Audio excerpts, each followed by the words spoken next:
اس نے فیصلہ کر لیا کہ آج رات جب وہ سونیا کے پاس جائے گا تو اس کی ایسی کی تیسی کر دے گا اور اسے خوب کھری کھری سنانے کے بعد اپنی زندگی سے نکال دے گا، مگر وہ اپنے ارادے کو پایۂ تکمیل تک نہ پہنچا سکا۔ شام سے پہلے ہی پولیس نے اسے سونیا کے قتل کے الزام میں گرفتار کر لیا۔ خوب، بہت خوب، وکیل استغاثہ نے مذاق خیز انداز میں کہا۔ یور آنر، میرے فاضل دوست کہانیاں گھڑنے میں بڑی مہارت رکھتے ہیں۔ اپنے موکل کو بے قصور ثابت کرنے کے لیے انہوں نے کتنی خوبصورت اور تاثر انگیز کہانی سنائی ہے۔ میں نے کہا، میں صرف کہانیاں ہی نہیں سناتا ہوں بلکہ ان میں حقیقت کا رنگ بھی بھرتا ہوں۔ پھر میں نے جج کو مخاطب کرتے ہوئے کہا، جناب عالی، میں نے ابھی ابھی عدالت میں بقول میرے فاضل دوست جو خوبصورت کہانی سنائی ہے، اس میں حقیقت کا رنگ بھرنے کے لیے میرے موکل کی پہلی بیوی جنت اس وقت عدالت میں موجود ہے۔ جنت اور حیات میں 8 سالہ ازدواجی رفاقت ہے، مگر وہ ہنوز اولاد جیسی نعمت سے محروم ہے۔ جنت نے گواہوں کے کٹہرے میں آ کر پہلے زبانی میرے بیان کی تصدیق کی، پھر گزشتہ 8 سال کے دوران میں ہونے والے حیات کے میڈیکل ٹیسٹ کی رپورٹس بشمول تازہ ترین ٹیسٹ جج کی خدمت میں پیش کر دیں۔ جج کچھ دیر تک تمام رپورٹوں کو الٹ پلٹ کر ان کا مطالعہ کرتا رہا۔ میں نے مزید دلائل دیتے ہوئے کہا، جناب عالی، وقوعہ والی رات میرا موکل رات 9 بجے سے پہلے وہاں سے رخصت ہو چکا تھا۔ اس بات کی تصدیق امجد حسین شیر فروش کے بیان سے بھی ہوتی ہے کہ حیات سونیا کے وہاں سے چلے جانے کے بعد ہلاک کی گئی تھی۔ پوسٹ مارٹم رپورٹ کی رپورٹ میں لکھا ہوا ہے کہ پہلے اس کا گلا گھونٹا گیا، پھر اس کو جنسی زیادتی کا نشانہ بنانے کے بعد سینے میں 2 گولیاں اتار کر موت کے گھاٹ اتار دیا گیا۔ مقتولہ کے جسم سے برآمد ہونے والی گولیاں 3.2 کے ریوالور سے چلائی گئی ہیں، جبکہ حیات کی ملکیت میں جو ریوالور ہے وہ 2.5 کا ہے۔ اس سے یہ بات بھی ثابت ہوتی ہے کہ قاتل کوئی اور ہے۔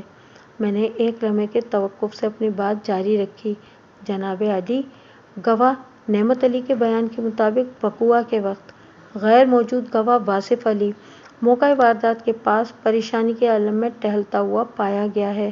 بعد ازاں واصف علی نے اس بات کا اقرار بھی کیا ہے۔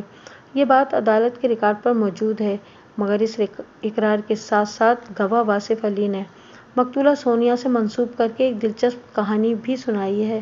اس کے علاوہ بھی اس نے بار بار بیان بدل کر جو مختلف النوع کہانیاں سنائی ہیں، ان کی تصدیق یا تردید صرف اور صرف ایک ہستی کر سکتی تھی جو اب اس دنیا میں نہیں رہی، یعنی مقتولہ سونیا۔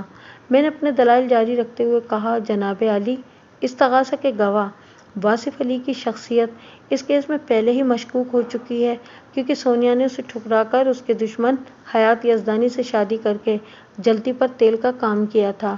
ایسی صورت میں اس بات میں شبے کی کوئی گنجائش نہیں ہے کہ وہ سونیا اور حیات کے لیے اپنے دل میں بے پناہ نفرت رکھتا تھا، اور موقع ملنے پر نفرت کو انتقام میں بدلتے ہوئے دیر نہیں لگتی۔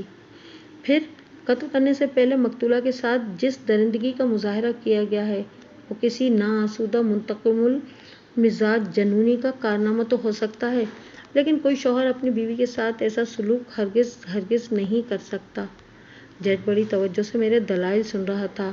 حیات یزدانی کی گردن بدستور جھکی ہوئی تھی۔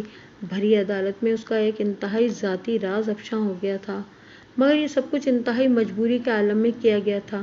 دوسری صورت میں حیات کی گردن پوری طرح پھنسی ہوئی نظر آ رہی تھی۔ عدالت میں موجود تمام افراد کی نگاہیں مجھ پر لگی ہوئی تھیں۔ جنت کے چہرے پر اطمینان و سکون کے تاثرات اپنی بہار دکھا رہے تھے۔ یور آنر، میں نے سلسلہ کلام جاری رکھتے ہوئے کہا، میری معزز عدالت سے استدعا ہے کہ گواہ واصف علی کو فوراً بازیاب کروایا جائے اور پولیس کو تاکید کی جائے کہ وہ اسے شامل تفتیش کر کے حقائق کو جاننے کی کوشش کرے تاکہ انصاف کے تقاضے پورے کیے جا سکیں۔ That's all your owner. جج خاصی دیر تک اپنے سامنے پھیلے ہوئے کاغذات کو الٹ پلٹ کر دیکھتا رہا۔ وہ حیات یزدانی کی میڈیکل رپورٹس کو کئی بار پڑھ چکا تھا۔ میں نے محسوس کیا کہ وہ میرے دلائل سے خاصا متاثر نظر آ رہا تھا۔ وکیل استغاثہ کو تو جیسے سانپ سونگھ گیا تھا۔ وہ اپنی مخصوص سیٹ پر بیٹھا بیزاری سے پہلو بدل رہا تھا۔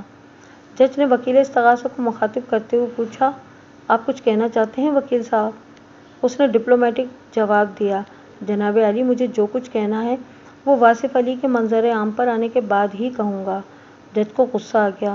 اس نے متعلقہ عدالتی عملے کو ہدایت کی کہ وہ استغاثہ کے گواہ واصف علی کے قابل ضمانت وارنٹ گرفتاری جاری کر دیں۔ پھر تفتیشی افسر کو حکم دیا کہ وہ واصف علی کو جلد سے جلد گرفتار کر کے عدالت میں پیش کرے۔ وکیل استغاثہ نے 1 ہفتے کی تاریخ لینا چاہی مگر جج نے اس کی درخواست مسترد کر دی۔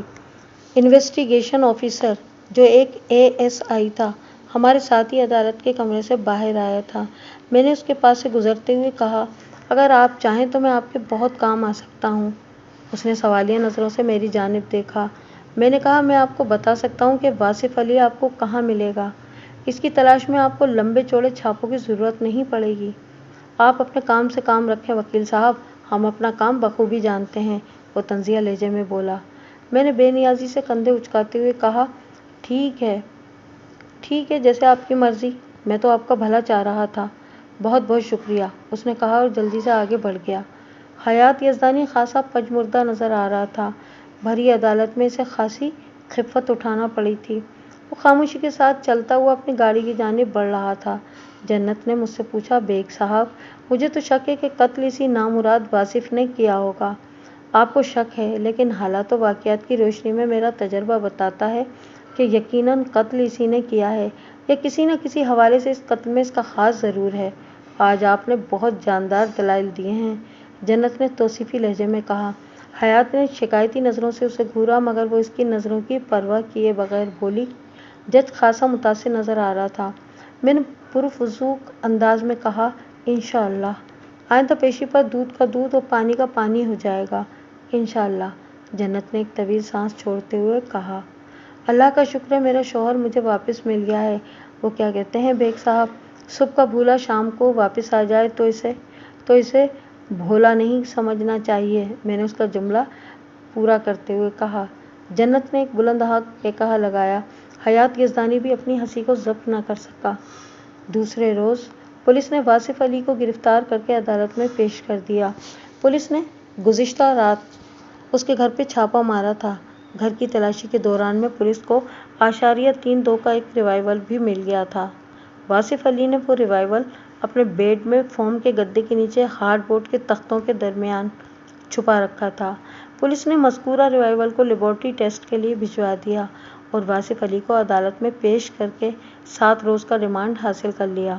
تاہم واصف علی نے سرِ-دست سونیا کے قتل کا اقبال نہیں کیا تھا۔ پولیس کی 7 روزہ مہمان نوازی نے واصف علی کے کسبل نکال دیے۔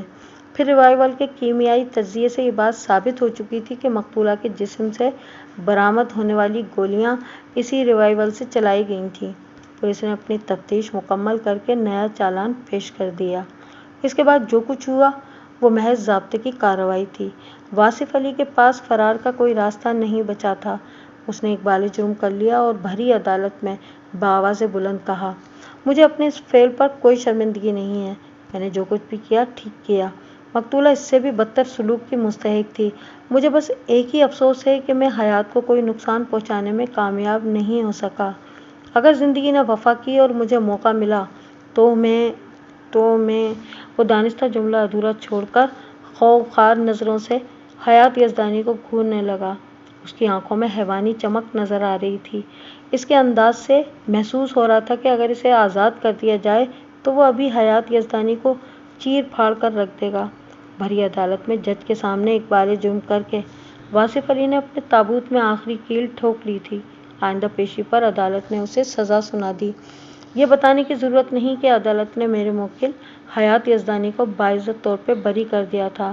اس موقع پر حیات نے اپنی اعلیٰ ظرفی کا ثبوت پیش کیا۔ سونیا کی موت کے بعد ماڈ ہائٹس والا فلیٹ قانونی طور پر اب اس کی ملکیت ہو گیا تھا، مگر اس نے مذکورہ فلیٹ اپنے سسرالیوں کے حوالے کر دیا۔ وہ اپنی بے وفا اور بدچلن بیوی کی تلخ یاد کو ذہن سے کھرچ ڈالنا چاہتا تھا۔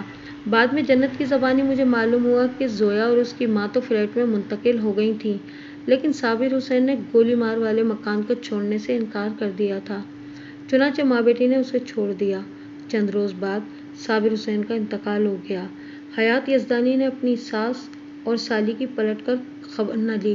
وہ اپنی جنت میں خوش ہے، اگرچہ اس جنت میں کوئی پھول نہیں مہکتا، مگر جنت کا فلسفہ ہے کہ سچی خوشی انسان کے اندر سے پھوٹتی ہے۔